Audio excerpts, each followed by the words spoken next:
आज म्हटलं तुमकां एक गजाल सांगूया. तर गजाल अशी आसा, आज म्हाका 7 कप्याचे घावणे करूचे होते. म्हणजे रात्री तांदूळ भिजत घातलेले, त्याच्यानंतर सकाळी ते मिक्सराक लावून वाटून घेतले, स्वच्छ धुवूनच घातलेले म्हणजे परत धुयत रावक नको. त्याच्यात घातलं मीठ आणि भिडा ठेवलं, तेका कांद्यान तेल लावलं आणि त्याच्यावर आधी कडकडीत तापवलं, पातळ असो घावणो घातलं आणि झाकून ठेवले. हराम तर तो उचलात.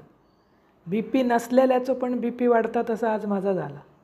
तो कसोच उचलाक तयार नाही. त्याच्यानंतर मग नॉनस्टिक ठेवलं आहे, त्याका तेल लावलं आहे, नंतर फुसलं आहे, तो कडकडीत तापवलं आहे आणि त्याच्यावर घातलं आहे घावणं. तो पण हराम तर उचलाक तयार नाही. किती तुम्ही जेवणात पारंगत असात आणि होम मिनिस्टर म्हटलात तरी असो घोळ होताच होता. त्यामुळे दोनही बिडी बाद गेली. नंतर तिसरा एक छोटा नॉनस्टिक घेतलं आणि रस केलं. ह्याच्यावर मात्र एकदम मऊ लुसलुशीत येले, त्यामुळे रस करूचो लागलो. 7 कप्याचो बेत कॅन्सल झालो. असे घावणे करा, खावा, आवडतले आणि आवडले चॅनल सबस्क्राईब.